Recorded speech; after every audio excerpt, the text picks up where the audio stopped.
little more? Is that better? A little bit more. How about that? Oh, there we go. That's a bit much right there. How about there? Oh, that goes to yours too? Yeah.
Padded Room Podcast is back in your iPods and your iPhones and any other listening devices you may or may not have brought to the party. My name is Darian. I've returned for another week of spicy, hot, disgusting, funky, stinky, sweaty horror goodness. My main man Buddy is in the house. Yo! What's up, dude? Oh, man. What's going on with you? So, last week I was telling, oh, yeah, I didn't get my paycheck, blah, blah, blah. Right. Well, guess what? What? I still don't have it. Damn. Yeah, I am on my 5th week of work, and so far the first check was emailed because, when you start a new company, the first one's live, right? Yeah. Okay, so the first one got lost in Sacramento at the UPS station. Okay. Okay, so now they sent another one, voided the old one, all that jazz, and it's lost at the Sparks UPS station. So, yeah. So they're wanting to pay you like a hard check. A hard check. Why not just direct deposit? Well, with the first one, they don't usually do that with the first one. You get a live check, and then the second one has all filled out, so the second one goes in as a direct deposit. Okay. So after this little fiasco, they decided to go ahead and wire it in there. Okay. I should see it tomorrow. Who knows? I got a feeling about this, buddy. I got a bad feeling. I'm going to be honest with you. 5 weeks and no paycheck. I don't think you actually work there. I know. It's kind of funny how that's working out. I'm just saying, you might want to file for unemployment or something. Yeah, and this Friday is actually when I'm supposed to get my second check. Okay. So I wonder which one's going to beat it. Exactly. Right? Exactly right. Shit, man. All right. Well, that's cool. Yeah, that's about it with me. How about you? Oh, I'm tired, bro. Yeah? Tired. I ran the Odyssey again. Ooh. It's my 7th year running the Reno Tahoe Odyssey. That is awesome. I envy you. 178 miles, relay race. It's a human blast furnace, is what it is. Yeah. And it takes about 36 hours. You do it in a team of 12.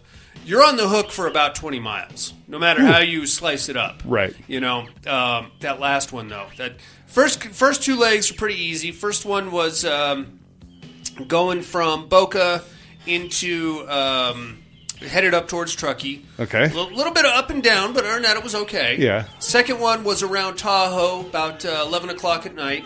That's kind of nice, actually. Yeah, because nice you're and going cool around out the lake, there. and it's cool, and not a lot of traffic. Kind of, you got the whole forest and all that shit. That's neat. Last one, though. Going up Sugar Hill into Virginia City. Yeah? Fucking fuck, man. Dude. That is you need a rope in one of those ice hammers. Oh, ice damn. That's how uphill it is, man. Yeah. God, Lord. What time was that at? That was probably about 7 o'clock-ish in the morning. Not terrible. It wasn't hot. It was just a goddamn miserable. Yeah, dude. Wow. I'm running, and at one point, I'm like, fucking... I can walk faster than I'm running right now, so why am I even fucking running? Why don't I just walk? Right. And then I started walking, and then I passed 5 people. Oh. It's all right.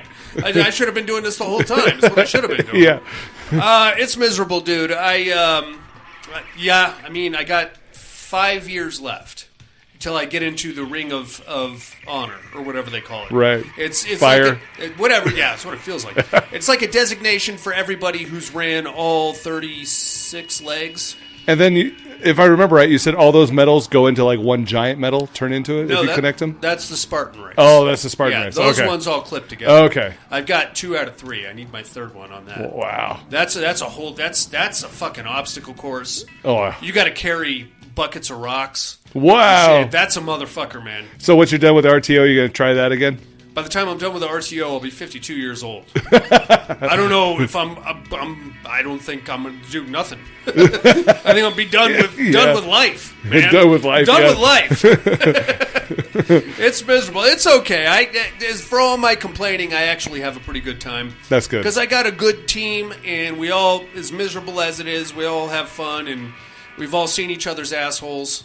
So, well, I mean, once you've crossed that bridge, you're pretty much family, right? What is that, like shitting on the side of the road or something? You got to take a dump, man. Yeah, when you get to moving and you get to running, the turds are knocking at the door. Oh, yeah? And sometimes they don't want to come back later. Sometimes they want to talk to you right now. It's like a groundhog, huh? Exactly. It's like a turtle head poking out. Turtle head, yeah. But at full speed through the Great Basin Forest where there's bears. I probably just run with a diaper. Nope. No. No. All right, man. Well, enough about us and our horse shit. How about we get into the regular business here? Yeah. We got listener mail, horror news, a couple of movies to talk about. I say we start things off with a little horror news there, buddy. Yeah.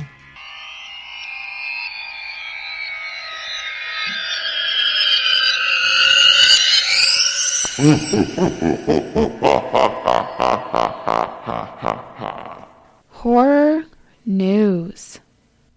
What do you got there? Well, you like the Hostel movies? I do. Well, Hostel TV series is in the works. And guess who's one of the stars? Let's see here. Please tell me it's Tara Reid.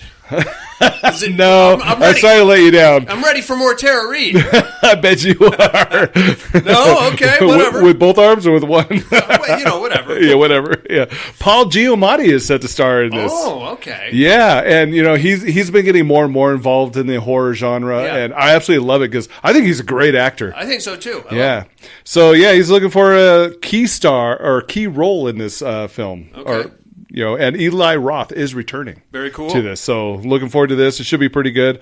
No plot details as of yet. The series is still in development, but described as a modern adaptation and elevated thriller that's also a reinvention of the horror franchise that launched in 2006, which spawned 2 sequels. Did you get a chance to watch all 3? I did. Yeah, me too. I like them. They kind of slowly went downhill. I did not care for the third one. No. The third one was in Vegas. Yeah. Yeah, that didn't make any sense. Vegas. Keep it way out there. Eastern Europe, dude. Yeah. The Balkans. That to me made it more realistic Yeah. when you had to actually, hey, when you're young and let's go out. Yeah, bunch of hot chicks giving you pills and shit. And then, of course, his character details are under wraps. Okay. All right. Peach Fuzz is back. Mark Duplass announces the Creep tapes. Yeah, I figured, since we're talking about the whole movies turning into series, well, this is one of them. Okay. The Creep tapes TV series. Yes, the Creep franchise will continue along with potentially more Tubby Time, with the announcement coming courtesy of mysterious video from Mark Duplass that actually hit TikTok today. A new installment in the Creep franchise is coming soon. The video teases suggesting that Creep 3 is finally on the way. The movie, actually. Or perhaps it's something else, like a Creep television series. That's right. And updated today, the mysterious project, teased by Duplass, has been revealed to be The Creep Tapes, a television series expansion of the Creep film franchise. Okay. I'm looking forward to this. The series is based on a collection of videotapes in a secret vault of the world's deadliest and most socially uncomfortable serial killer who hires his victims to film him for the day under false pretenses. Like just like the films. Totally. The cool thing is the franchise centers on Duplass' character, totally creep, whose name is ever-changing, but whose bizarre, murderous behavior is always documented in a found footage style. I do like that about the Creep. Yeah. I think that pretty much sums it up. You know what I mean? Yeah. Because it's like, he's a creep, sure, but he's just like nice enough to where you don't want to be rude. Right. He seems like a solid guy, but every now and then he's like pulling out this weird mask. I want you to film me in the bathtub, Nick. Yeah. And you're like, I don't want to do that. I don't want to do this, but he seems nice he enough. did pay me, so yeah, all right. Mm-hmm. Well, that's funky. I'm into it. Yeah. Well, that's all I got. What do you got? Dude. Are you ready for a 2013 Evil Dead Steelbook 4K? Ooh. Being released this August. Wow. If Jason was here, his boner man. probably knock this table over. Yeah, I'd probably get a black eye. Probably. That's something to look forward to. Mm-hmm, definitely. Whatever with the Steelbook, but I'm probably going to check it out. Right. I really like that movie. Mike Flanagan is teasing a physical release of Hush. Oh. So we might finally get that on Blu-ray. Wow, I can't believe it hasn't even been released yet. Fucking Netflix owned it. Oh, is that what it was? Yeah, they refuse to release anything physically. Man, they that was want a you good movie. to keep subscribing and Wasn't there a Hush 2 or something like that? I don't think so. No? I don't think there was. It was just the one. Good stuff. Dungeons and Dragons crossover chapter is now available for Dead by Daylight. Oh, okay. I've already paid for it and downloaded it, and I played twice. It's tricky. It's very tricky because anything like the old school Dungeons and Dragons. Yeah, actually a little too much like the old school. Oh, like you're familiar with Dead by Daylight. Oh yeah. So if you're playing, there's the killer is he's called the Lich. Okay. And he's like this floating skeleton thing, and part of his mechanic is that you find treasure chests throughout the map. And instead, like normally there would be like a toolbox or a medikit or a flashlight in there. Now you get like a 20-sided die, and you roll it. Let's see what you get. Yes. I don't. What's the best perk on that? I don't know. Okay. I don't know. What I can tell you is whatever you get, it makes your hands glow. Huh. Which makes it very difficult It'd be really to hide. cool. With 20 die, you would think that like the best one would be insta win, like where just everything unlocks. I doubt they have that. I doubt that's a thing. But it makes your character's hands glow, and then it makes it very difficult to hide from the killer. So I basically quit opening the fucking treasure chest because every time I did, he would spot me and run right at me. Oh, there he is. There he is. Look at the fucking glowing guy. No, I'm done, dude. That's like hunting in a bright yellow suit. Pretty much. In like with a flasher on or something. Yeah. What else we got here? Godzilla -1 is now available on Netflix. Wow, I heard that was pretty good. I haven't seen it yet. Me neither. I heard good things. I'm going to try and squeeze it in for next week's show. Lastly, here's something I'm very excited for. And you should be too. Trailers are up. Ooh. For Yes. Return. Oh. To Silent Hill. Oh, yes. Oh, God, yeah. Hell yeah. Yeah. Oh, my God. Oh, yeah. Oh, I hope they do it right. Man. It looks good. Yeah? It looks really good. I didn't see Kit Harington in there or Sean Bean or that chick. I didn't see any of the cast from the previous first two movies. They don't have to have them. I don't think we're going to even... I don't know if we're going to... I think we might just pretend those never happened. Oh. I don't know. I don't know what we're doing here. But it looks... I did see the nurses, and I did see Pyramid Head. Yes. Yeah, so there's that. Dude. Oh, man. Looks pretty gnarly. Oh, I can't wait to check this Pumped. out. Hell Pumped yeah. for this one. Mm-hmm. One of my favorites. Got to get to the theaters for this. Right on, dude. That's all we got on the listener or the horror news. You ready for some listener mail? Yeah. Let's get it on.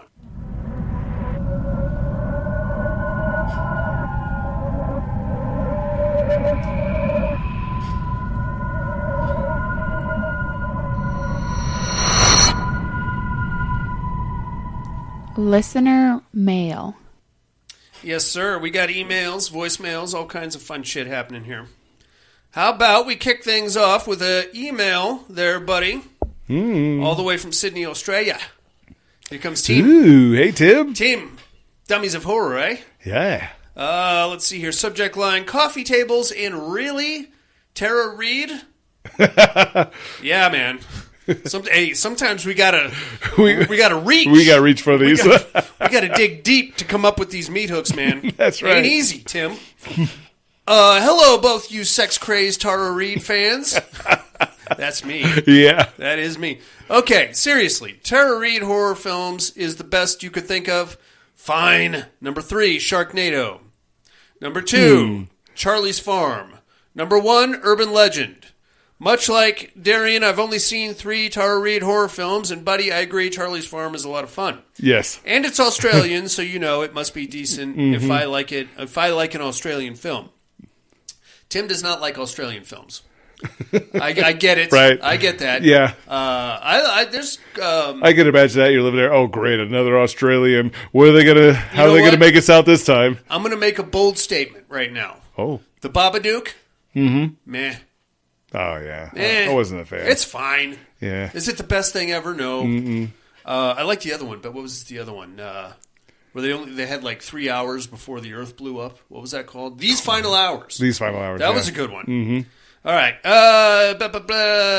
Darian, the Australian film. Darian, I'm really digging the Monster of the Month style review system you're doing. Good idea.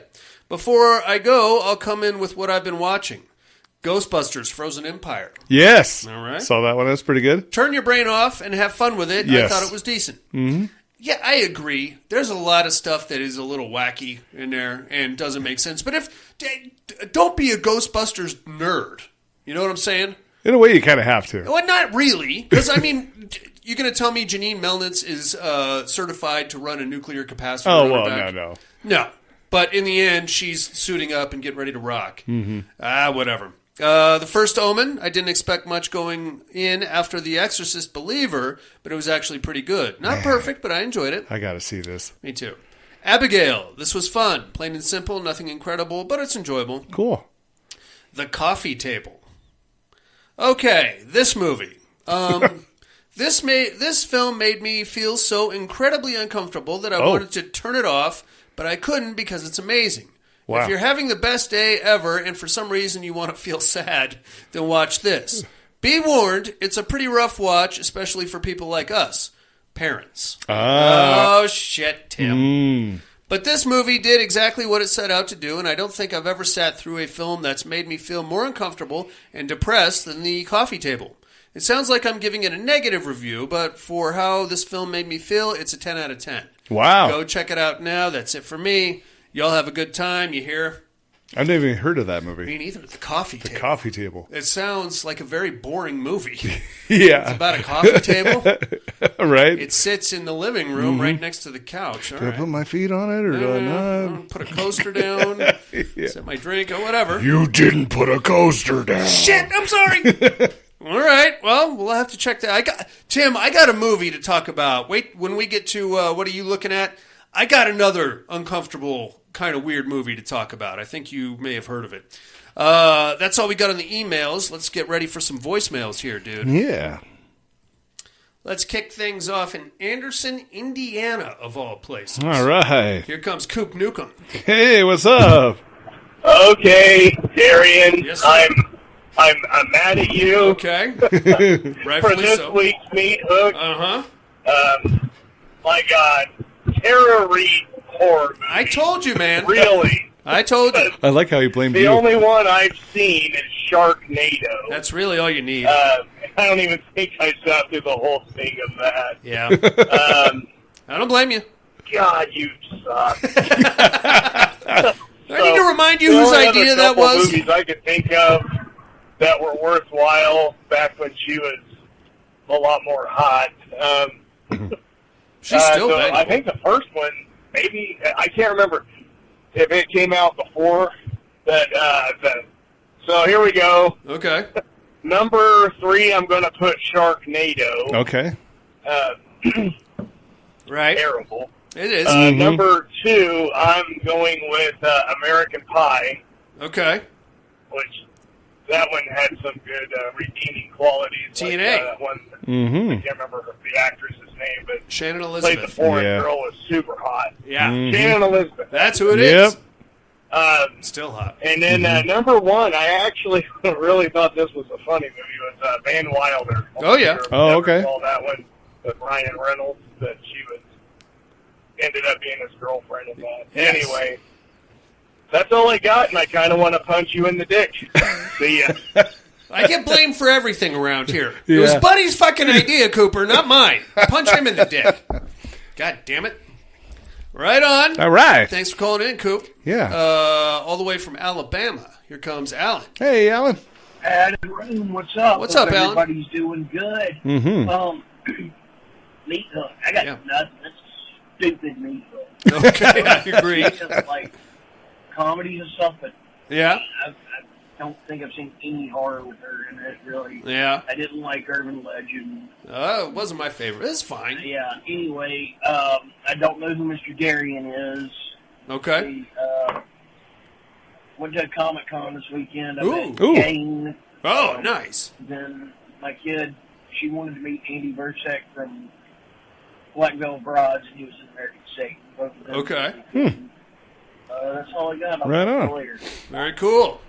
Thanks for calling, Alan. He called back. All right. He's got more on his mind. Padded Room, what's up? What's up? So, I forgot something. Huh. Last week on the Meat Hook, the movie y'all were having trouble with from PG-13. Yeah. It's The Car. The Car. The Car. C-A-R. I think that's a better evil car movie than Christine. Okay. Anyway, that's all I got. Talk to y'all later. Right on. Check that out. Thanks for calling, Alan. Yeah. The Car. All right. Right on, dude. That's all we got on the listener mail. You got anything for Tim, Alan, or the Cooper there? Thanks for calling and writing in. All right, bros. Heck yeah. Yes, sir. We are going to make fight announcements tonight for the Terror Dome. Yeah. So we're gonna give you another week or two to get your picks in. Buddy and I are gonna make ours, and I got Jason Harrell sitting right here next to me. So we're gonna make our picks, announce the fights, and then we'll pick up the tournament next week. All right. Can't wait. Here we go, buddy. Here we It's go. on. In the meantime, we got a movie to get into. Yeah. It's a bad time, this time of year. How many times is he going to tell this story? Oh, let him tell it. I love fairy tales. This ain't no fairy tale, little girl. If you don't take it seriously, you're a fool!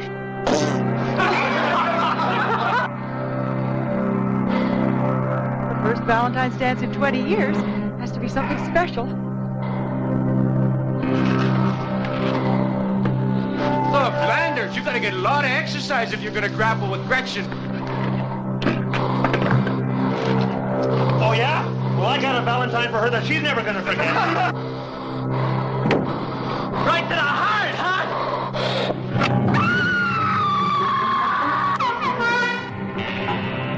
In this town on Valentine's Day, everybody loses their heart. Roses are red, violets are blue.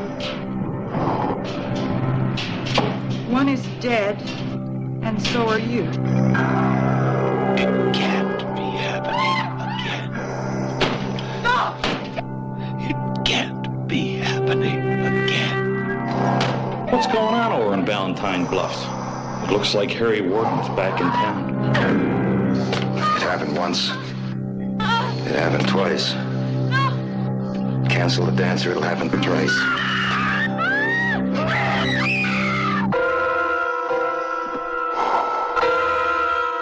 In the town of Valentine Bluffs, there are many ways to die.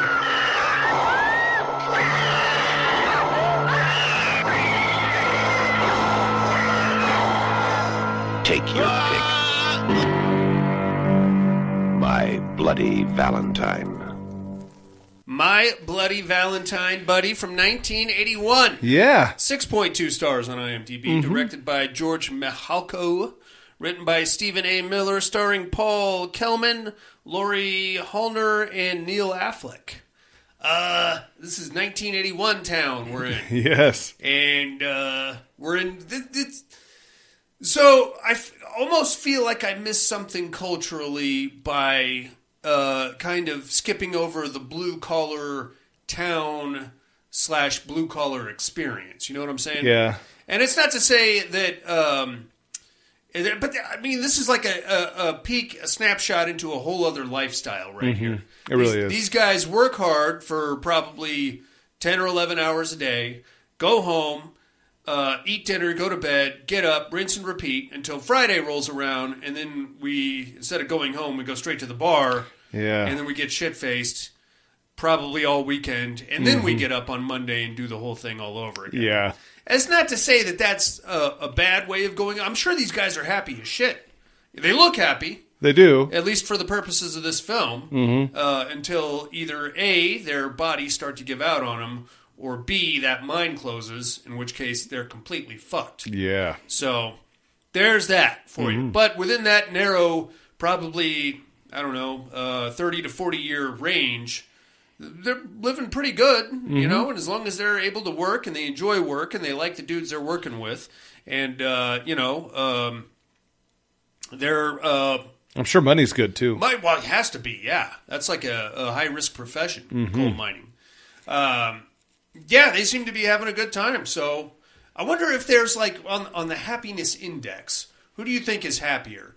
That guy or the guy that, like, lives in a penthouse apartment in New York and is constantly under pressure from executives and things like that? Ooh, yeah. Because, the blue-collar guy, he's secure. And Right.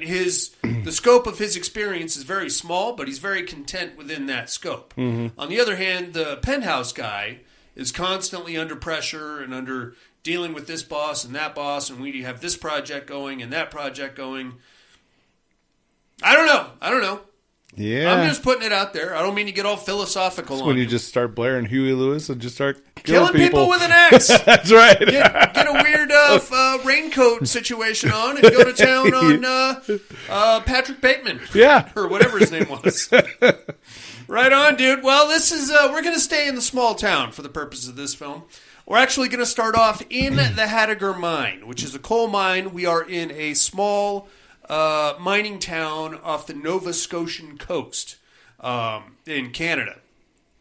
Haddiger Mine. We get two miners going down in the mine, very creepy, all by themselves. They got all the gas mask on and the big jumper suits and the helmets with the lamps on them. And for some reason, they're carrying pickaxes. They have no intention of doing any mining down there, except for in one of their vaginas. Yeah. They get down there. You want to see my pickaxe? One of the miners takes their helmet and gas mask off, and we realize that she is a lady. Oh, yeah. And a pretty hot one. Yeah, she was. Which begs the question, and this is something else that I probably missed out on, the small town hussy. Yeah. They can be just as hot as the big city hussy, I imagine. Apparently. You just got to learn to get down in different venues, such as a coal mine, subterranean situation. You can get fucked down there if you want. That's right. You want to feel like you're close to death? Come on down. Sure, let's go get it on where there's a lot of dirt and bugs and possibly sulfur poisoning. Okay. Anyway, we find out that she starts disrobing and kind of squeezing up on the guy. He's refusing to take his mask off. She's got a pretty nice body on her. She goes all the way to a bra and panties, and then this dude just kind of picks her up and impales her on what appears to be like a random spike sticking out of the wall. Yeah. Pretty rough. And if he could have just held off on that a little bit longer, he probably could have got a piece. Whatever, dude. Apparently he wasn't all that interested. Nope. That's the beginning of our movie. Now we cut to our movie proper, where we learn a little bit more about this mining operation. We are in the town of Valentine Bluffs. Again, I suppose off the Nova Scotia coast. Very small town, very blue collar, dependent largely on this one mining operation owned by Mr. Haddiger. It's called the Haddiger Mine. I believe they're mining coal, because everybody's coming out of the mine covered in black stuff. Yeah. So I'm going to go with coal on this one. Pretty, like I alluded to earlier. Pretty small town. Everybody seems to be pretty content. Everybody's getting along pretty good, at least up to this point. And not a lot of drama. A lot of alcoholism. A lot of chasing around of the townie girls. And, eventually you find one, you get her pregnant, you call it a life. Yeah. That's fine. Nothing wrong with it. We're gonna pick up with our coal miners as they're coming out of the mine. We got a pretty good crew here. We got... It's your typical 80s cast of cannon fodder. Most of these guys are going to be dead by the end of the movie. You got a scumbag guy who is kind of shady. You got the practical joker guy who refuses to take anything seriously. You got Loverboy, who of course is going to be our protagonist. You got Fuckface, who is going to be our antagonist. And then you got like a big burly guy who's going to be the peacekeeper. You find this cast of chuckleheads in pretty much every movie. 80s slasher movie. Yep. It's fine. Nothing wrong with it. We come to love these people. So our protagonist is a guy by the name of TJ Hattiger. Now, his dad owns the Hattiger mine. What we don't know just yet is that TJ took off just seemingly out of the blue about a year ago and went to live on the West Coast. Yeah. Didn't quite make it, or ran out of money or something, had to come crawling back to Valentine Bluffs and go back to work for his dad, which completely sucks for TJ. Now, the thing about coming back home, buddy, is that you can't just pick up your life where you left off. No. For example, one's girlfriend may in fact be dating one's other friend now in the void that you left when you split. Yeah, that's what happens. Fuck me if that's not exactly what happened here. TJ's old girlfriend, Sarah, is now with his best friend, Axel. Yeah, I mean, I guess if you leave, bros before hoes is kind of void if you just leave the whole... And it sounded like nobody even knew he was even coming back. Vanished. Yeah. And this is 1981. There's no Facebook posts. Right. No text messaging. You might get a letter in the mail. After you get back. In an envelope. With a stamp on it. Right. That's what we're talking about. What's that? Oh, he moved to... it's nice of him to say something. I haven't seen him in 4 weeks. Yeah. So that kind of sucks, but he's thinking, like, I'm going to get back with my girlfriend, and she's already moved on, bro. She's with Axel. Now, Axel seems like a good dude, but he's got a very dumb face. Yeah, he does. He just looks like someone's going, hey, maybe we should drink a beer after work. He just strikes me as a dullard. Yeah. And here we But have... he's probably the next best thing in the town. I mean, yeah. Did you see the rest of those losers? Right.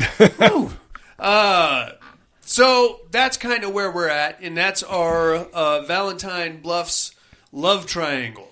So they all get out of the mine. Apparently it's Friday night. They all race to their cars. One guy's got like a weird half of a VW Bug truck situation. Very interesting. Yeah. Assume he built it himself or something. And off they go to the one bar that they have in town. Yeah. I don't know who... Small town like that, I'm sure that's all there is. If you own that bar, you're making fucking money. You are big time. Oh, yeah. Big time, baby. Anyway, they all go to the one bar, and they all sit around and smoke cigarettes and drink beer. Good for them. In comes Sarah, Axel's girlfriend, and that's where the tension begins between TJ, Sarah, and Axel. It's there. You can tell right off the bat that Sarah just wants to do a swan dive right onto TJ's penis. Oh, yeah. Axel's trying to pretend like it's not happening, but he knows fucking well it's happening. Oh, shit, he's here. I know exactly. I guess I'm single again, boys. TJ's back. Fuck. There's plenty of other townie girls. Yeah, I mean, all of a sudden I start hearing that song, "The girl is mine, mine, mine." No. So that sucks, man, but that's how it is. And now tensions are flaring up between Axel and TJ.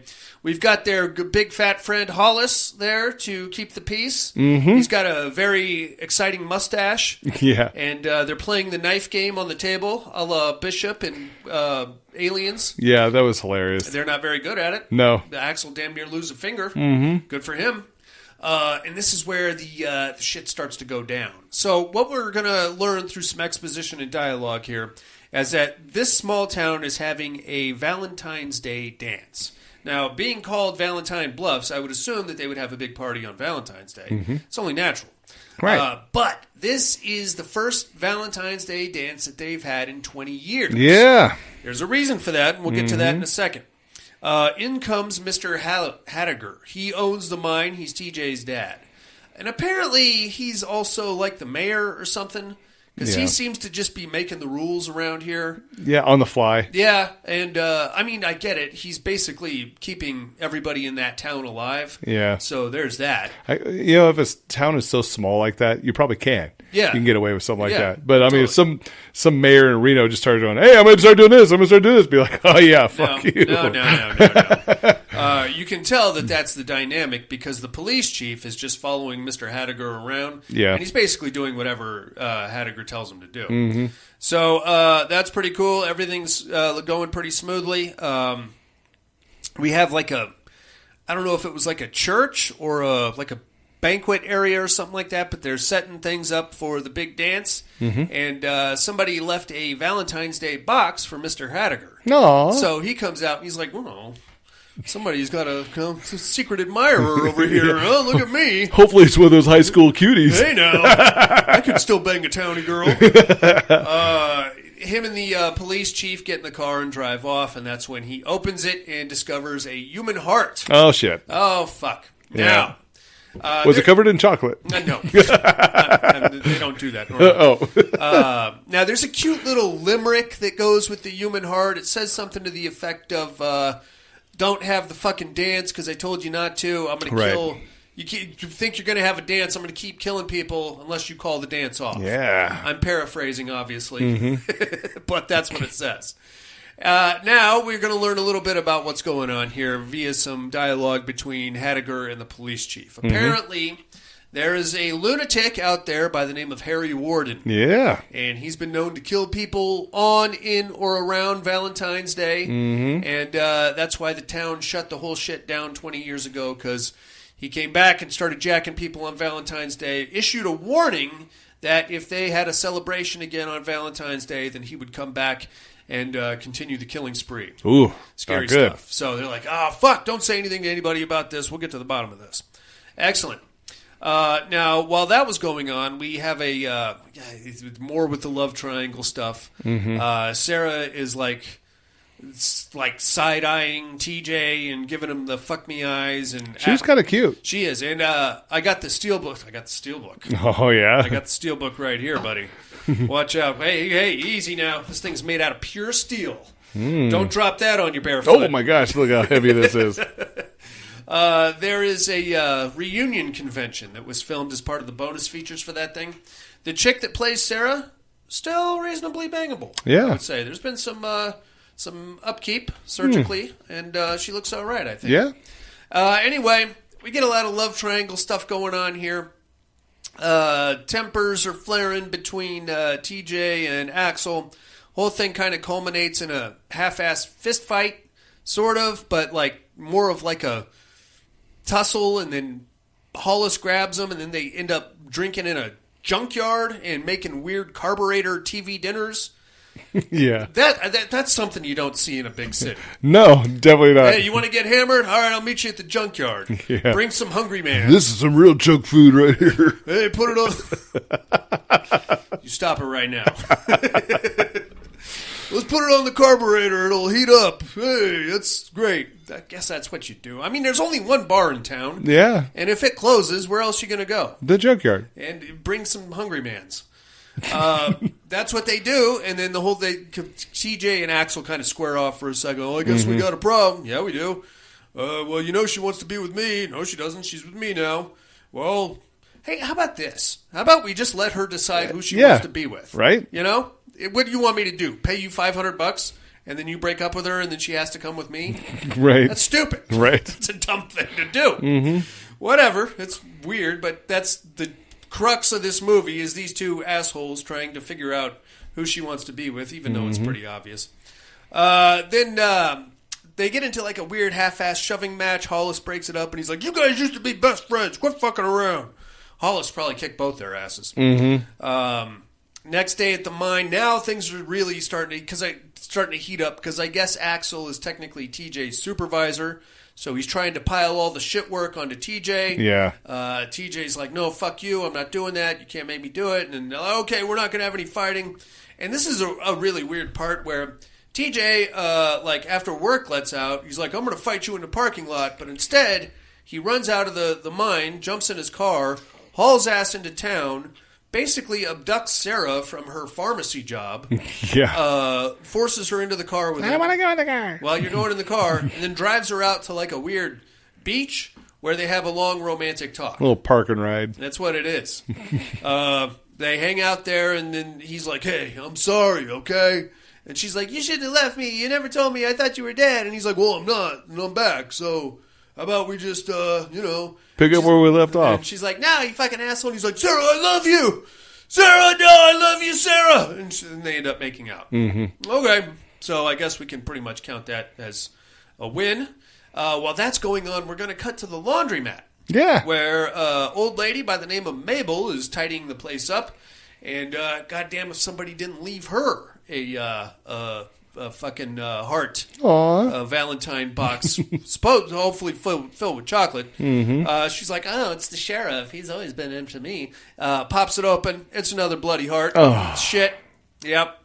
Another little limerick about not having the Valentine's Day dance or somebody's going to get killed. Mm-hmm. And then, of course, our miner pops out. We get to see this dude. It's the same guy from the beginning. He's got on like the miner gear and the gas mask, and he fucking tags her with a pickaxe. Mm-hmm. And that's the end of Mabel. Shit. All right, that sucks. Cut to the next day. The police chief gets a Valentine dropped off. Of course, it's got the human heart, and he's like, "Oh shit, I got this human heart. I don't know where it came from, and then I got another one, which means there's a dead guy around here somewhere." At this point, Haddiger's like, "Okay, we need to get the professionals involved here. Yeah, let's take these human hearts to the crime lab over in the other place. This is a neighboring town with a crime lab. Mm-hmm. We'll have them check it out." They take him over there. They find out that the human heart is from a female. So like, okay, it's got to be Harry Warden, the crazy bitch. He heard we're having a Valentine's Day dance, and he broke out of the mental institution. Now he's killing people. Mm-hmm. So they call the mental institution, try to figure out if he's still there, what his deal is. The lady there is like, well, we don't know. We'll just have to get back to you in a day or two. Yeah. You don't have a record of who you have in the mental institution? Yeah, she got a lazy excuse, too. Yeah, but somebody don't want to do her job, buddy. Uh-huh. Yeah, she should not have been paid for the last 3 weeks. Right. Instead of you. You were out there working, watching TV. Mm-hmm. She's telling people to fuck off. Yeah. So that sucks. We don't know if Harry Warden is out or loose, or what the hell the problem is, or who's killing people and ripping their hearts out, and why they're delivering them to the town officials. Sheriff is like, okay, well, I'm going to go check on Mabel. Goes to the laundromat. It's completely, like, closed up. He goes in there. He's looking around. There's blood. All the heart decorations have been turned upside down. Mm-hmm. Ominous. And apparently it smells in there. Yeah, well, I imagine it would. He's like, okay, Mabel, where are you there, hot stuff? One of the dryers just pops open, and there's a burned-up Mabel. Mm-hmm. Apparently, she's been on the spin dry cycle since the previous night. Yeah. She looks like Freddy Krueger in a cheap blouse. Mm-hmm. So she's done, and of course that was her heart, obviously, in the second Valentine. Okay, creepy shit, man. Stuff's really getting nasty here. Mm-hmm. So the police chief and Haddiger decide, okay, all right, enough's enough, bros. We got to shut down the Valentine's Day dance. I know, I'm sorry, people are dying. We just got to shut it down. So that's right. Police chief goes over to the dance hall where they're still putting up decorations. He's like, yeah. I am sorry. Mabel had a heart attack, so let's just go ahead and ixnay the Valentine's Day Ants Day. Mm-hmm. And they're like, you son of a bitch! This is our first Valentine's Day dance in 20 years, and you're going to kill it now? This is like, by the way, the morning of the big dance. Mm-hmm. Everybody is right pissed off. Everybody like wants to start a fight with the police chief all of a sudden. He's like, well, yes, I am doing that, and I am sorry, because, hey, Mabel's dead, and this is when the speculation starts coming in. The goofball guy's like, I bet Harry Warden's out there, and he killed Mabel. Mm. You might be right there, goofball guy. Mm-hmm. So then we get the bright idea, hey, Hollis, I think, comes up with it. Why don't we just have a Valentine's Day house party instead? Yeah, great idea, let's do that. Who's going to put their house up for the house party? Not me. I don't want you fucking chain-smoking alcoholics hanging around my house. Don't want my place trashed. So I guess the idea to start with was that they were going to have it at the mine, but like in this weird above-ground rec room area. Yeah. Now, while this conversation is taking place, this whole conversation is happening at the one bar in town. The bartender, whom we might as well just call him Crazy Ralph, because that's basically the purpose of this character is listening, and he's like the Crazy Ralph of the movie. He's like, you stay out of that mine, and don't be having any parties on Valentine's Day, because Harry Warden is out there, and he's going to get you. And what you going to do when the 24 pythons get loose on you? Oh, yeah, brother. And they're like, oh, what are you talking about there, Crazy Ralph the bartender? And this is where we get a flashback sequence of what the hell Harry Warden is and his problem. So 20 years ago, 1960, it was Valentine's Day here at Valentine Bluffs, and they were getting ready for the big party. There was 2 supervisors still in the mine and a crew of about 5 dudes. Supervisors got a little antsy in the pantsy, and they didn't wait for the 5 dudes to come up before they took off to get ready for the dance. Right. In the meantime, the gas levels got dangerously high down there, and there was an explosion. Kaboom! The 5 dudes got trapped underground. It took the townies a while to figure out what happened because the party was in full swing and the loud music and the dancing and all that. And by the time they figured it out, the 5 dudes had basically killed and eaten most of each other. Well, really, it was just Harry Warden. He was one of the 5 guys down there. By the time they dug him out, he had killed the other 4 guys and eaten them, or at least gone completely insane and like was chewing on feet and stuff when they got to him. So he's batshit crazy. Have him committed. Wonderful. Fucking fire. Well, no, they didn't fire the 2 supervisors, but that's neither here nor there. Fast forward a year after that, 1961, Valentine's Day, they're getting ready for their big party again. Out pops Harry Warden, and he kills the 2 supervisors and a couple other dudes that get in his way. They catch him. They put him back in the mental institution. He warns the town to never, ever have a fucking Valentine's Day party again, or he will break out and kill a few other guys. They are clear. They listened for 20 years, but now they decided it's time to move on from old Harry Warden and get things crack-a-lacking. He's going to beat everybody up with a cane. Yeah, old fuck. Go ahead. Come on out here, you piece of shit. So that's... You shouldn't talk shit to the deranged senior citizen. You shouldn't do it, buddy. Old man strength is real. Yeah, you put a little psychosis behind it and give him a pickaxe, you're going to have a problem. Anyway... that's the big flashback, and now everybody's freaked out. But we're going to go ahead and have the party anyway, because you know what? Fuck that shit. And TJ, who is, I guess, technically part owner of the mine, he's like, yeah, we could do this. We'll just keep it in the rec room. Everything will be cool. Park the cars around back so nobody sees it. Nobody's going to be the wiser. It's going to be great. Right. So that's the plan. Valentine's Day night rolls around. Everybody rolls over to the mine and gets set up there in the old rec room or whatever it is. The night before that, Crazy Ralph the bartender gets a wise idea that he's going to scare the kids off by rigging up a Harry Warden animatronic. That was actually pretty cool. It was pretty... he had a little too much fun. Yeah, he did. He definitely did. He was really... He was proud of his work. He was. And he had to test it 14 times. I know. I was like, really? Every time he tested it, he enjoyed it a little bit more. Yeah! Really, though, somebody could have got hurt with that. Because the way that thing worked, he basically took one of the mining suits and he affixed a, I don't know, like a fucking broomstick or something for an arm, and then he duct taped like a pickaxe to the arm so that when they opened the door to the rec room, the pickaxe would come up. And if somebody wasn't paying attention, that thing's going to catch him right in the chin. Anyway, but like he tests it like 17 times, opening the door, the thing pops up and he howls maniacally, then he locks it back in place and opens it again. Thing pops up, howls maniacally. Yeah. Finally, he's like, okay, I think this thing works. And he starts walking away, but then he's like, I gotta do this one more time. Just see that one more time, buddy. Woo! And he opens the door, and this time it actually is our killer, and he takes the pickaxe and swings it right up into his chin. And Crazy Ralph, the bartender, is now out of the equation. That sucks.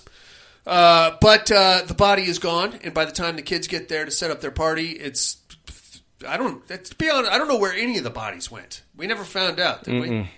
Anyway, here we go with Valentine's Day party. The kids roll in. The miners roll in with the townie girls.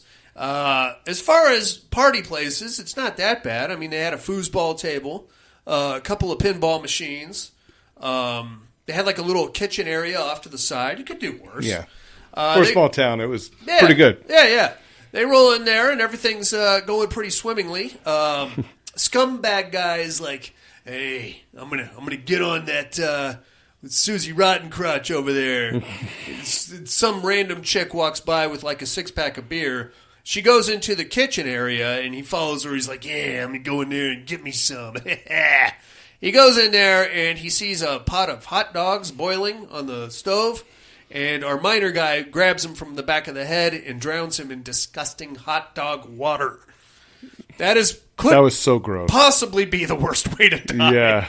Not hot dog water. God, that's gross. Hot dog water. First off, who the fuck okay. I could see boiling like apples.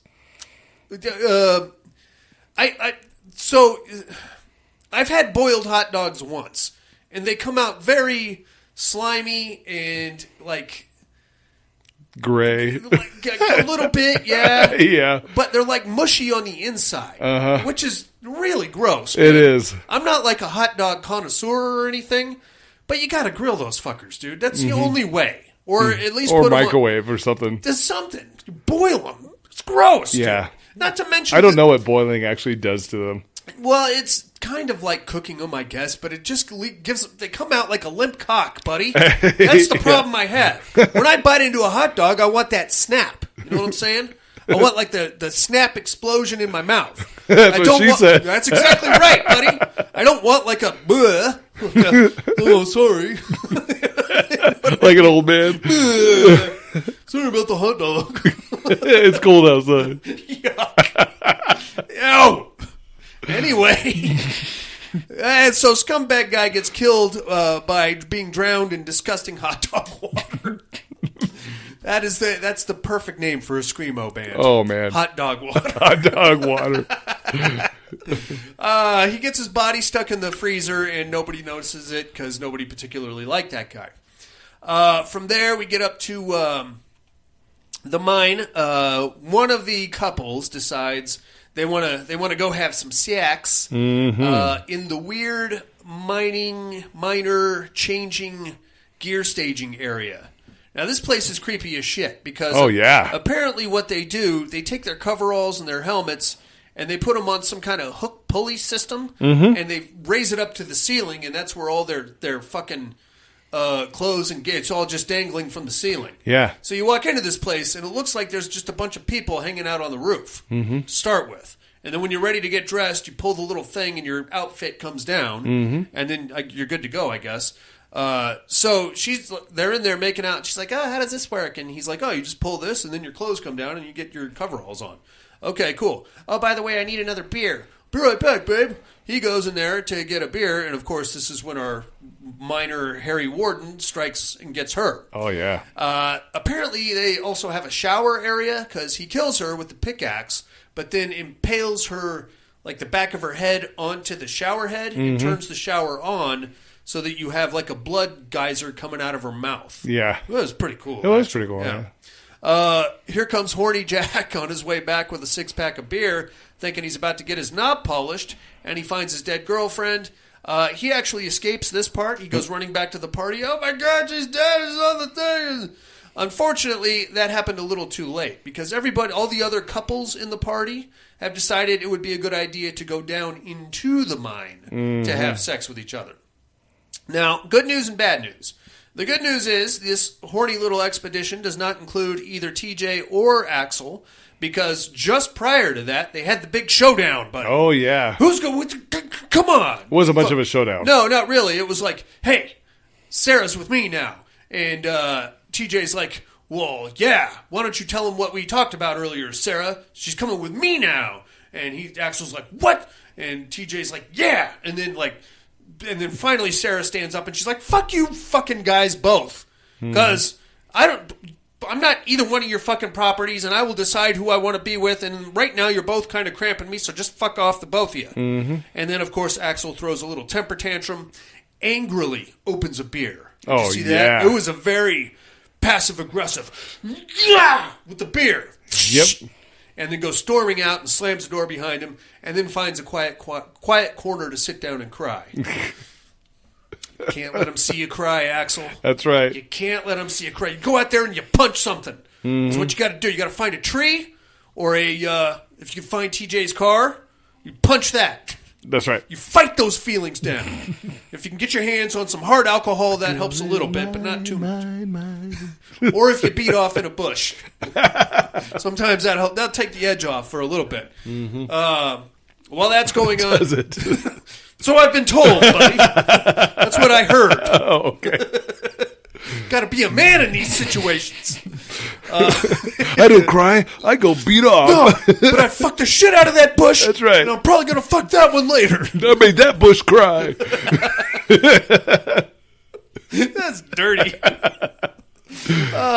Anyway, while that's all happening, TJ's like, whoa. You fucking assholes can't go down into the mine there. Hollis is like, okay, no, it'll be okay. We're just going to go down, and then we're going to take the thing, and we'll come right back up. Down and back, no problem. TJ's like, you're an idiot. Watch the gas levels and all that stuff. And Hollis is like, yeah, okay. So Hollis, Joker guy, Hollis's girlfriend, who I thought was actually one of the hotter chicks in the whole movie, and Sarah all hop on the little mining tram situation, which actually looked like a lot of fun. Yeah, it did, actually. Yeah, it looked like an Indiana Jones ride or something. Yeah. Hop on that and go tearing down to the bottom of the mine. They're having a blast. They got a bunch of beer and stuff with them. Yeah. They get down there. Beer and blankets. Yeah, because there's about to be some fucking going on down there. Somebody getting pregnant in the mine, buddy. They go down there, and everybody's hooting and hollering, having a great time. I think if the evening had not gotten so bloody and things had transpired according to this, I think Sarah would have ended up with the prankster guy. Because if you watch the scene where they're going down, I'm just talking out of my ass here, she is snuggled up with the prankster guy. Yeah, she was. There it is, dude. That's called trauma bonding. He's a fucking asshole. He's also a fucking asshole. I'm just a good-hearted prankster. That's right. Come on over, Sweet Pea. Yes. You can cuddle up next to me. I'm perfectly safe. Yeah. I'm not going to punch you. I'm not going to punch anybody. And I will definitely not beat off in a bush. At least not in front of anybody. That's right. Except for that one bush. That was kind of sexy. Sexy bush. Anyway, they get down there. Everybody's having fun. One of the couples goes off to like a side shaft so they can have sex over there. Hollis and his girlfriend are hanging around. Sarah's there, and prankster guy are kind of fucking off a little bit. And this is when the miner strikes first. So the first couple that went off, they are trying to get it on, but the lights in the mine are being smashed one by one. Oh, yeah. Leaving them in darkness. That scene was pretty badass. Yeah, it was. He catches him. He kills him. He gets the girl first. The guy tries to go back to get some help. Gets him with the pickaxe also, of course.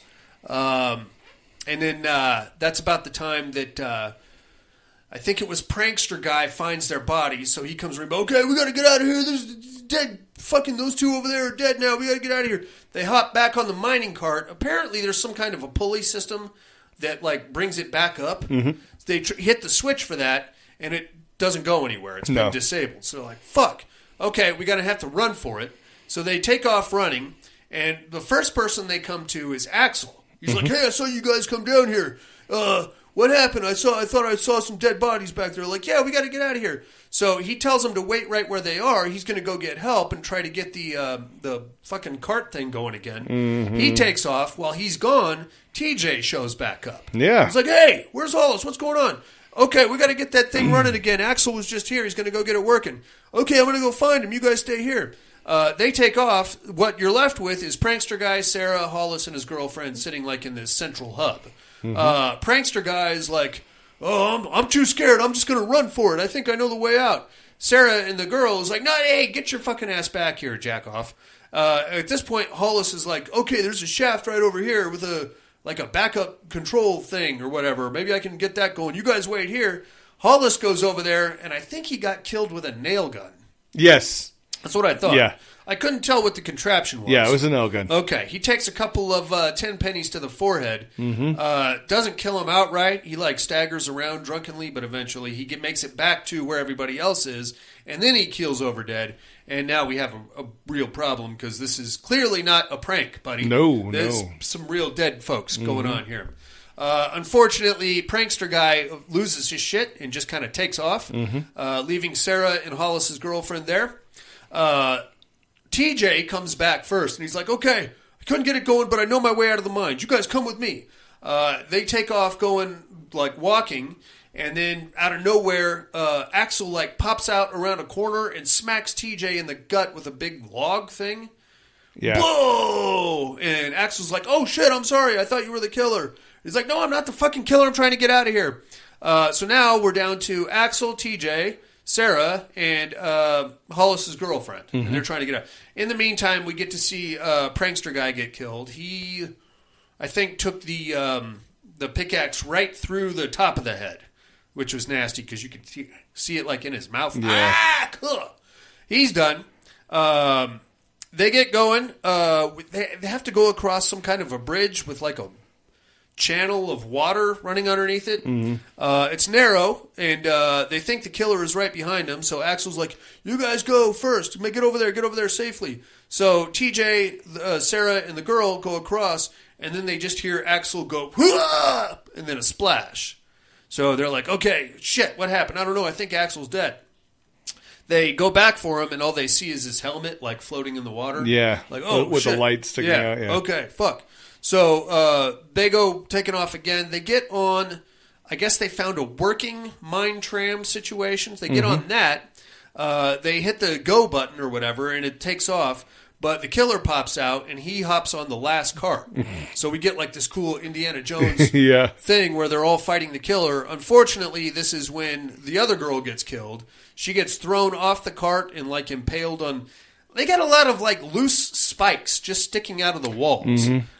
I've never been in a mine. I hope that's not a thing because it seems very dangerous. Yeah. Like that placard that says how many days without an accident. Yeah. That thing goes back to 0 all the time, I imagine, with all these loose spikes sticking out. So that sucks. She's out. The tram gets back to where it's going, which is the mouth of the mine where, you know, they can get out. But unfortunately, the killer is right there with them. So what ensues is a big kind of fist fight, like samurai showdown with pickaxes between TJ and the killer. So we can now affirm that TJ is not the killer since they're fighting each other. They get into like this weird side room where there's a bunch of pillars holding it into place. And as they're swinging their axes at each other, they're knocking the pillars down. And like more and more of the wall is collapsing. Sarah gets out, makes it to the mouth of the mine, where luckily the sheriff has picked up on what the fuck was going on this whole time, and he's got like 3 or 4 other dudes with him, and they're all just kind of camped out there. She's like, oh my god, we need help. At that point, like, TJ manages to knock the killer out and pull his mask off, and fuck me if it's not Axel the whole time. Yeah. Buddy, it was Axel the whole time. Piece of shit. They get TJ out of there. Axel gets trapped in that room because they knocked too many of the pillars down. All the sheriff and his guys come around and they're like, what happened? Like, it was it was Axel. He's been killing people this whole time. And the sheriff is like, yeah, we know. Turns out, so now we get another quick little flashback here. Turns out Axel was the son of one of the supervisors that Harry Warden killed when he busted out a year after the accident, and he saw the murder, and ever since then he's been a little on the nutbaggy side, and now because they're having their dance again, he kind of dropped into Harry Warden mode and started killing folks. Yeah. So that sucks. While all that was going on, they're trying to dig Axel's body, I guess, out of the rubble, and they're handing off rocks, and they come across his arm sticking out, and Sarah is like, oh, I want to see him. I want to touch him one more time. Why? Right. I thought we were past this, Sarah. I thought we were over Axel and him killing folks, and you wanted to be with TJ a minute ago. But no, she goes and touches his hand for a second, and then he grabs her arm, and there's like a back and forth for a second. Then you cut to inside the rubble pile where Axel is cutting his own arm off, and then running off down the mine shaft. I'll get you again, you fuckers! Yep. That's pretty much the end of your movie, man. Yeah. What do you think of My Bloody Valentine? I like it. It's a good show, right? Mm-hmm. It's a pretty good... Zero nudity. I could have swore... You're right. No, I could have sworn. I watched the director's cut, too. No boobs in there. I could have swore we saw some nipples at some point. No, you're right. You're right. Pretty good standalone little slasher from the early 80s. You know? Definitely. Oh, it's got everything you want. It's got plenty of kills. Some scantily clad young ladies. Mm-hmm. Very, very attractive.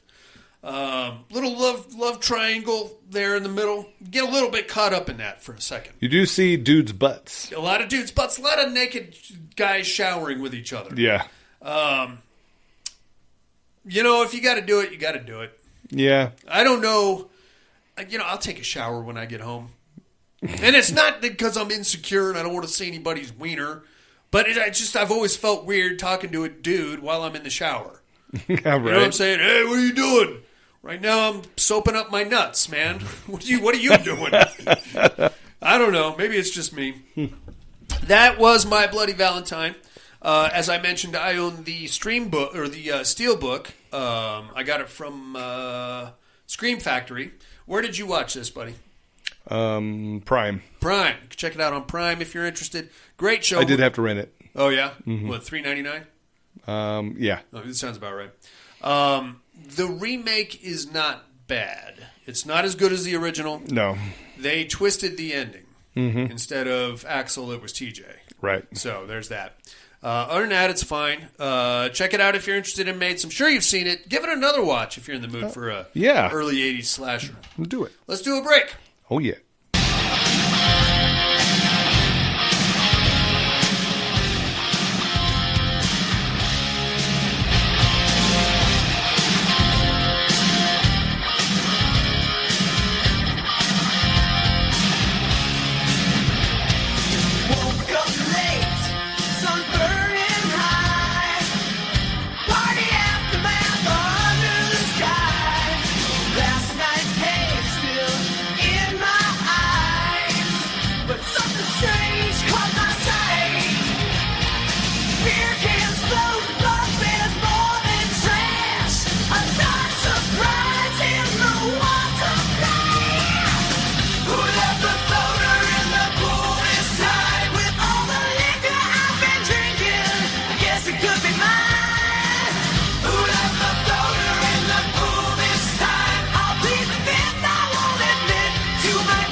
Hey, inmates. If you like what you hear, head over to the Padded Room Facebook group and support us through the Patreon link with a small monthly donation.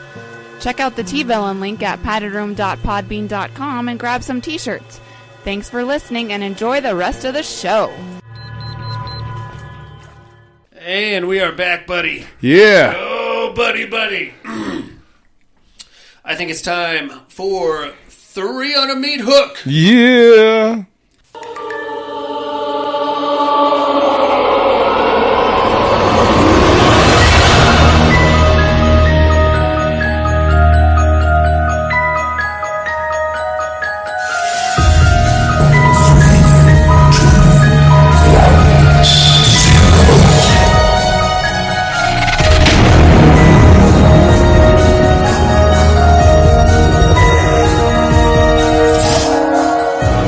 Three on a Meat Hook. This week's Meat Hook. Horror films from the year of our Lord, 1981, buddy. Mm-hmm. Hit me with number 3 when you're ready. Possession.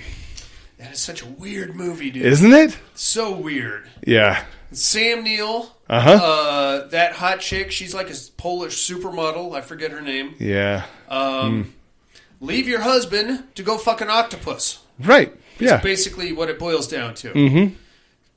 Yeah. It's a weird movie. So I watched Joe Bob did his breakdown on it. Oh, yeah? And he like the amount of knowledge he has about the, like, you've seen it, obviously. Oh, yeah. That scene in the subway. Oh. Where she completely loses her shit. Mm-hmm.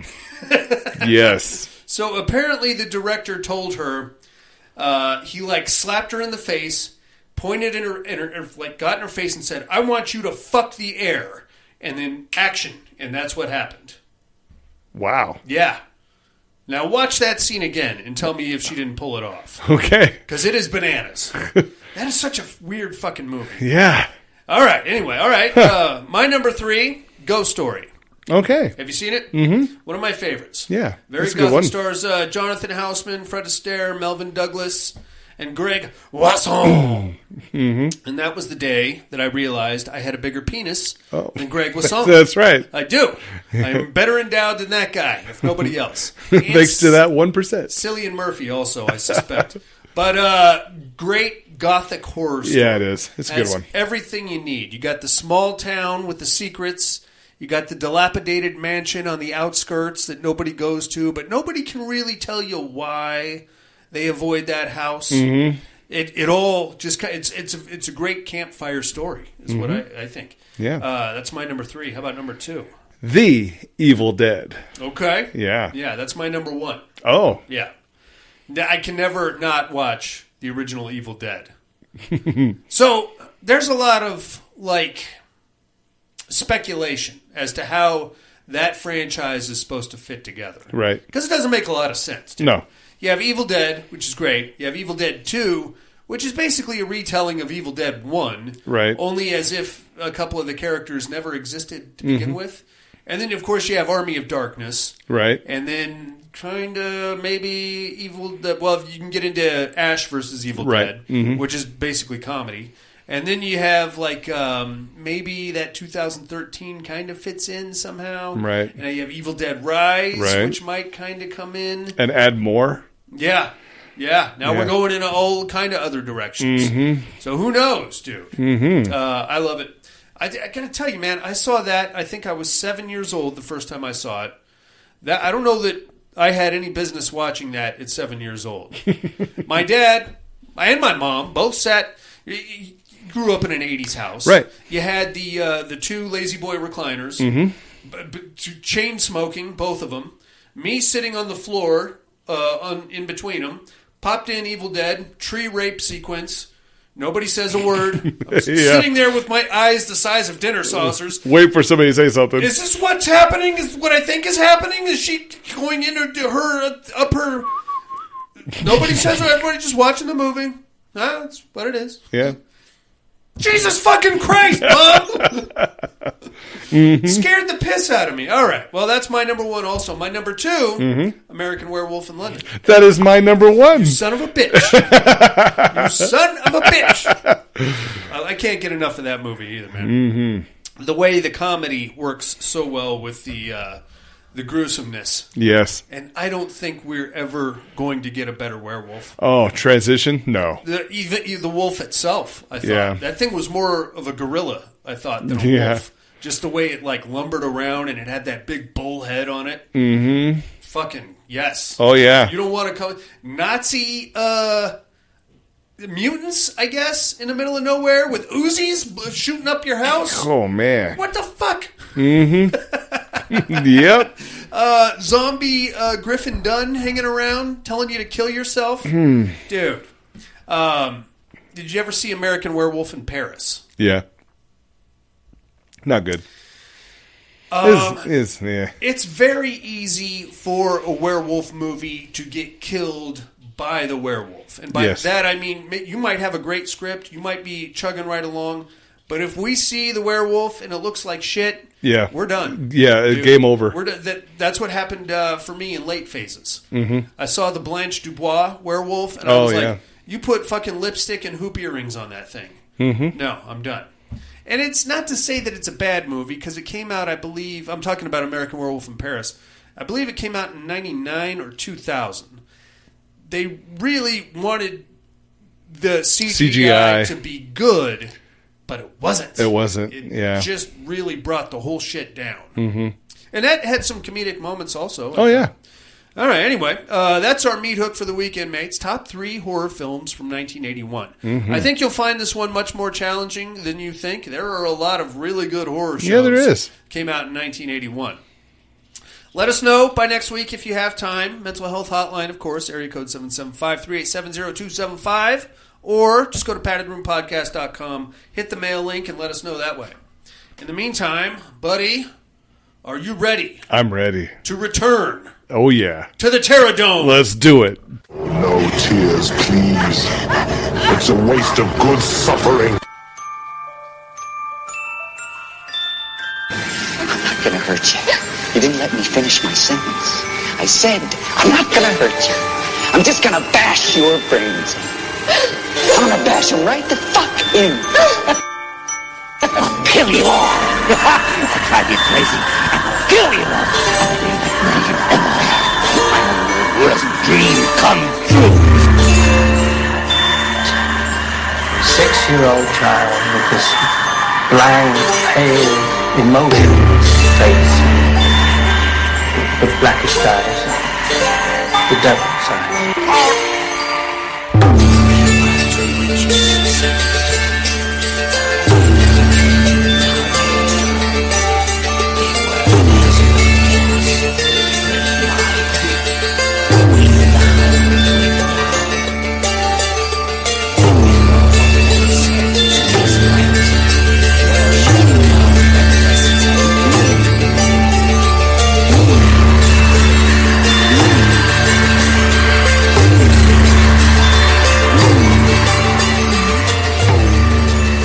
Welcome to the Terradome. We are just going to make the fight announcements tonight, inmates.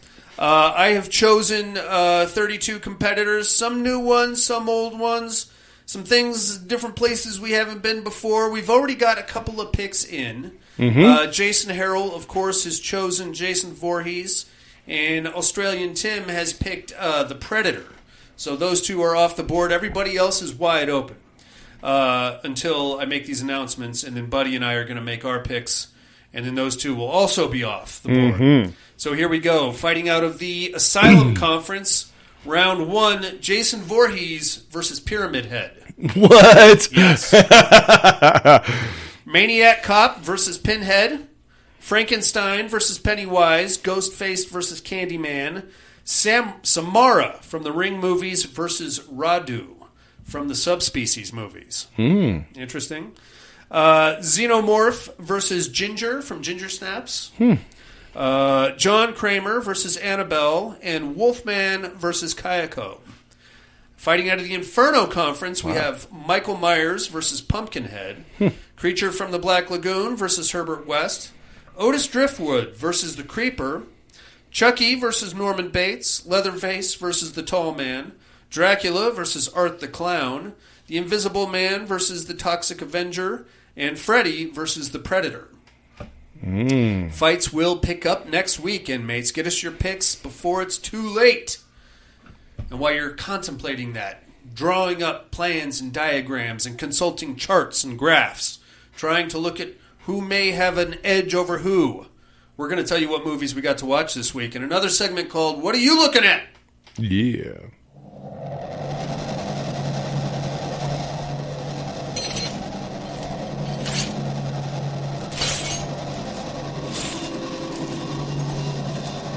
What are you looking at? I got a few movies in this week. What We Do in the Shadows from 2014. No, nice. Classic. Oh, yeah, it is. I wanted to show it to Deacon. He watched it. He loved it. He thought it was hilarious. Mm-hmm. A movie called Climax. Since nobody got it, I'm going to go ahead and tell you this is who... Educating Darian from last week. Mm-hmm. It's a film called Climax. It's not the one that you saw. Vastly different from the performance piece that you watched. This is the one that I was talking about. You got a group of elite dancers sequestered in this warehouse to practice their choreographed routine for this big TV talent situation. They've got it down. Everybody's very excited. They're going to be performing live on TV in a week. They're having a party to, celebrate how they've come together and got this whole thing ironed out. Somebody puts acid in the punch. Oh, like not like boil your face acid, the narcotic drug acid. From there, everything gets crazy weird. Wow, and it's kind of cool because this was directed by Gaspar Noé, so it's all one continuous take. So, like, these two guys are fighting, and you hang out with them for a minute as things are starting to escalate, and then the camera just slowly pans over here, where you have these two lesbian young ladies, and one of them's trying to get on the other, but the other one's not that interested. And then you hang out with them for a few minutes, and then you come over here, where the director of this whole dance ensemble has brought her son to this party, and she's, like, trying to get him tucked into bed for a second. And now the acid is starting to kick in, so the camera comes over this way, where the two guys that were like thinking about fighting are now full on swinging at each other. Wow! And then as the movie goes on, the camera never stops; it just kind of slowly pans around, and there's like 25 of these dancers. So and then there's like a DJ. You go up and he's like contemplating going gay. And thinking about being a cross-dresser. Okay. And, like, there's another cross-dresser there that's trying to convince him to do it, but he's like, I don't know, my family. And then we swing back this way, and then it just goes on and on. Wow. And things just escalate, and naturally, by the time they break the doors open to this warehouse... Everybody's killing each other? Everybody's already dead, except for, like, 3 or 4 of them. So... It's a whole ad. It's actually a pretty good show. Wow, sounds like it. Sounds interesting. Not anything I would watch like on a regular basis. Right. But I did buy it on Blu-ray, so there it is. There's that for you. Right. I watched that, and then I got another movie on Blu-ray called Come and See. Have you heard of this? I think so. War movie. Supposed to be one of the most brutal war movies ever made. Made in 1985 by a Russian director. The plot of the movie picks up in World War II, where the Germans have moved in, they've invaded Poland and are now moving east into Belarus. And you have a young kid, probably 14, 15 years old, finds a rifle and decides he's going to join the Belarusian resistance. He starts off, all piss and vinegar, I'm going to go kill the Nazis and get my country back and all that stuff. And as the movie progresses, he just sees one horrific thing after the other, and it just grinds him down basically to emotional dust. And by the end of the movie, he's just like this hardened, grizzled veteran with like that 1,000-yard stare. Oh yeah, And I mean, it's got some moments, but I wouldn't say it's not that bad as far as there's one sequence that's pretty tough. Because it's kind of drawn out. You know what's going to happen. Right. The Nazis have kind of taken over this village, and they put all the women and children in this barn, and nothing good is going to happen. No. And because it takes so long while they're rounding up the kids and they're all the screaming and yelling, no, don't take my baby, and they're shoving them into this barn. It's the build up to that that kind of is the more disturbing part. But once that actually goes down, you don't really see much. So while the implication is very disturbing, the actual cinematography isn't that bad. Huh. It's like a 2 hours and 45 minutes too. Damn. You really got to slog through this one. And there's a lot of like weird metaphorical stuff. A lot of him looking directly into the camera and monologuing for 10, 15 minutes stretches. Oh, wow. So it's not a bad show. I would recommend watching it once. It's not as bad as like a Martyrs. Okay. I don't think. Or a... I don't know. I didn't watch this coffee table movie, but apparently that's got some gnarly stuff. So, right on. That's all I'm looking at, buddy. What do you got? Remember when Channel Zero came out? No. Yeah. I just rewatched all 4 seasons. Oh, that a boy. Mm-hmm. Those are actually really good. Yeah, they're not bad. I wouldn't say they're American Horror Story good, but I would say they are much more horror shows. Yes. Than American Horror Story. Yeah. American Horror Story gets into weird sex and relationship stuff. Mm-hmm. These things are just straight horror. Horror, yeah. Yeah, I enjoyed those, and it had been a few years, since I checked it out. So I was like, what's your favorite season? Ooh, I'm gonna go with. I knew you were gonna ask this too. I think it was season 3. Is the one with not the door. Shoot. I think my favorite was the one with that extreme haunted house thing. Remember that one? Where they had to go to the house. It was like a pop-up haunted house, haunted attraction. Mm-hmm. But then it got into their heads and they made it out, but then the next day everything got really weird. Oh, yeah. Then it stayed with them. Mm-hmm. They had to go through different levels to try to get out. Yeah. I think that was season 2, I think. I think you're right. Yeah. The Pirate Cove one, I wasn't mad at. It was okay. I just didn't understand the point of having that teeth guy. Yeah. What is that was the first season. One, yeah. Yeah. It had some creepy moments, but you got a guy made out of teeth that really isn't doing anything. Mm-mm. And it's supposed to be the brother, and there was a whole weird thing on that I know, one. it did, but he didn't. He just kind of lumbered around. He's made out of teeth. Great. Yeah. Get some toothbrush. I guess. I don't know. Right on. And AHS season 2 Asylum. Okay. Watch that one. Rewatch that one. What do you think of that? I still like it. Yeah. So I'm just slowly going through the American Horror Stories. Of all the seasons of American Horror Story, I think Asylum has the most beat off potential to it.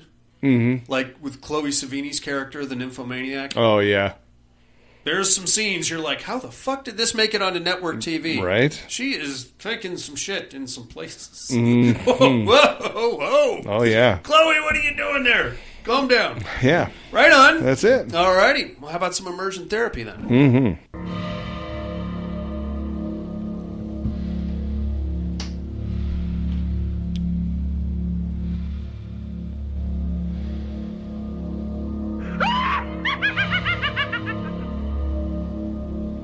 Immersion therapy.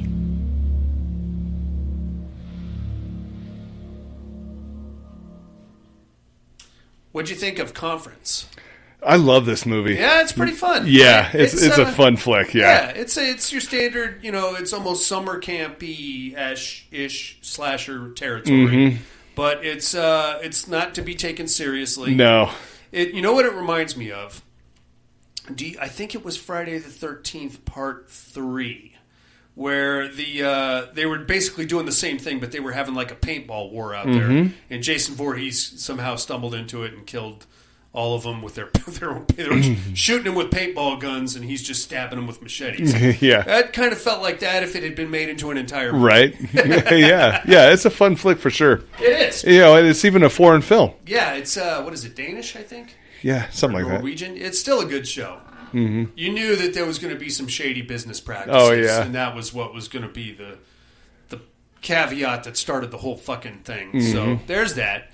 Cast of completely disposable office workers mm-hmm. get killed with all of their passive aggressive nuances. Yeah, some good kill scenes in it too. Yeah, they weren't bad. Yeah, they weren't bad at all. Mm-hmm. I liked it. I liked it a lot. What do you got for us this week there, buddy? All right, this week, let's check out 2016's Before I Wake. This is about a couple that adopt an orphan child whose dreams and nightmares manifest physically as he sleeps.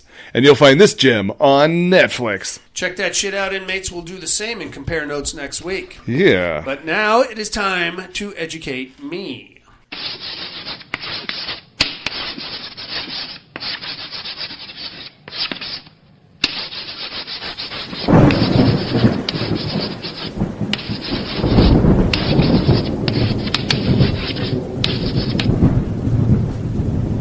Educating Miss Monica.